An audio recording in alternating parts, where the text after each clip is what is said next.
안녕하세요. 코리안 위드 준입니다. 한 주 잘 보내고 계신가요? 저는, 여기는 베를린이고 겨울인데 날씨가 추웠고 눈도 많이 왔습니다. 겨울이다 보니 활동이 좀 적은 것 같아요. 해도 일찍 지고 되도록 건강하게 지내려고 운동도 많이 하고 그러는데 잘 안 되는 것 같습니다. 오늘은 저의 유년 시절에 대해서 이야기해 볼까 합니다. 유년 시절이라고 하면 대부분 10대 때를 이야기하는 것 같은데요.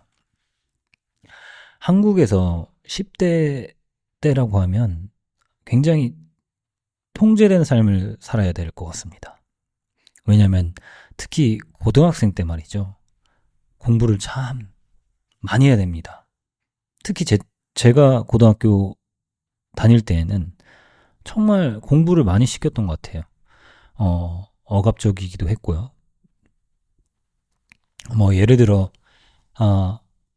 한국의 학생들은 대학 가는 거를 큰 목표로 하고 공부를 합니다. 그래서 고등학교 내내 열심히 공부를 해야 됩니다. 특히 고등학교 3학년 때는 수학 능력 시험이라고 하는 짧게 말해 수능 시험인데요.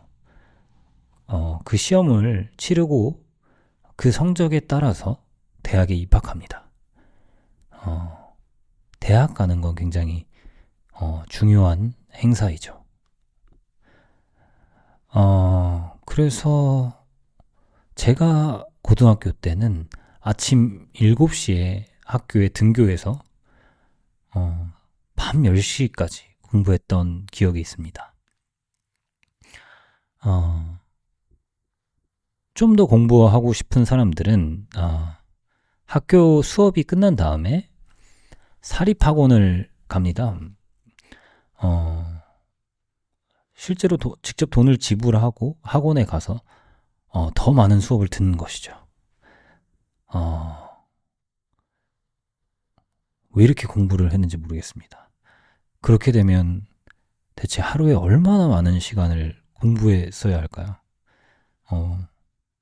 매일 아침 6시에 일어나 밥만 먹고 학교에 갔다가 밤 11시까지 공부를 하다가 집에 와서 12시에 자는 그런 스케줄이었습니다.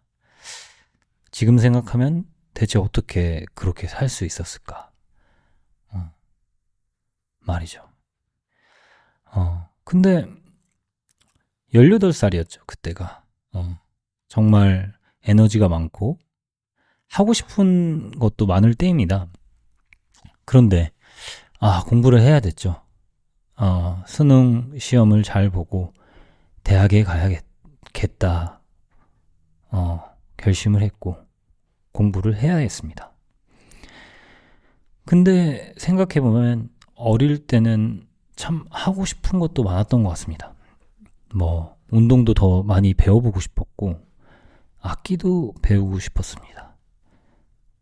그때는 또 이성에 대한 호기심도 넘칠 때죠. 예컨대 제가 다녔던 고등학교는 남학생과 여학생이 따로 생활하는 분반이었습니다. 그래서 학교 건물 한쪽에는 다 남학생 반이 있고 다른 한쪽에는 모두 여학생 반이 있었습니다. 그래서 남녀 학생들이 만날 수 있을 때는 학교를 등교하거나 하교할 때 또는 운동장에서 체육 활동을 할 때 아니면 점심 급식을 먹을 때였습니다. 과연 이런 방식의 학교 제도가 있는 나라가 얼마나 있을까요? 동아시아에서 한국, 일본, 중국 정도가 되지 않을까 싶습니다. 물론 다른 나라도 그럴 수 있겠죠. 근데 제가 지금 사는 독일에선 전혀 그런 모습을 볼 수는 없는 것 같습니다. 어쨌든 그렇게 18살, 뭐 17살, 16살 때 이성에 대한 호기심이 굉장히 높을 때인데, 같은 공간에 남녀가 있지만 말을 하거나, 만나서 얘기를 한다는 것 자체가 좀 어려운 환경이었던 것 같습니다. 예를 들어, 뭐 운동장에서 체육 수업을 하더라도, 수많은 또래의 친구들이 지켜보는 가운데, 남녀 학생들이 서로 말을 한다는 건 어려운 일이었던 것 같습니다. 만약 그렇게 남녀가 모여서 단둘이 말을 한다면 놀림의 대상이 되곤 했습니다. 그래서 어쨌든 수업이 끝나고, 아까 말한 대로 학원에 가곤 했습니다. 여기서 학원이란, 방과 후에도, 특별한 과목을 더 공부하기 위해서 가는 곳인데요. 예를 들어, 제가 영어나 수학을 잘 못해서 영어 학원을 가기도 했고, 뭐 수학 학원을 가기도 했습니다. 그렇게 되면 한 반에 그 학원에 모여 같이 수업을 듣는 겁니다. 뭐 영어 수업을 듣기도 하고 수학 수업을 듣기도 하죠. 당시에 저는 학교가 끝나면 학원 버스를 타고 학원이 있는 곳까지 뭐 버스를 타고 갔던 것 같습니다. 한 25분인 정도 집에서 떨어진 동네였죠. 그 곳에 가면 다른 학교에서 모인 학생들이 다 모여서 한 반에 모여 수업을 듣습니다. 한 20명 정도였을까요? 한 반에 20명이 모여 뭐 남녀 학생들이 다 모여서 수업을 듣게 되는 것이죠. 굉장히 새로운 재미있는 공간이 됩니다. 각각의 다른 교복을 입고 있는 남녀의 학생들이 모여 친해질 수 있는 거겠죠. 좀 더 학교에서보다 자유로운 분위기입니다. 그때 기억이 나는 게 제 옆에 앉았던 아주 먼 학교에서 온 여학생이 있었는데 그 여학생은 굉장히 인기가 많았습니다. 예를 들어 우리 반 남학생들이 모두 그 여학생을 굉장히 좋아했던 것 같습니다. 그 여학생은 매일 쉬는 시간에 소설을 읽고 있었던 학생이었어요. 소설을 읽고 당시에는 이제 스마트폰이나 이런 게 없었기 때문에 mp3로 음악을 듣고 그랬었죠. 그래서 쉬는 시간이 되면 얘기를 하는 겁니다. 오늘은 mp3에 무슨 음악을 담아왔는가. 그래서 때로는 그 당시에 유행하던 아니면 새롭게 나왔던 음악을 서로 공유하면서 들으면서 쉬는 시간을 잠깐이나마 같이 보내는 것이죠. 또 기억이 나는 게 문제집 같은 거를 사면은 전부 학생들이 똑같은 문제집을 샀기 때문에 이름을 써놔야 되는 게 의례입니다. 근데 저는 글씨를 참 못 썼던 것 같은데요. 그리고 이름을 써놓는 것조차 귀찮아했던 학생이었던 것 같습니다. 그러면 그 당시에 옆자리에 앉아있던 그 친구가 제 이름을 써줬던 기억도 납니다. 그렇습니다. 예. 그러다가 어느 주말이었죠. 주말에도 공부를 해야 됐던 시기가 있었습니다. 분명 고등학교 3학년이었겠죠.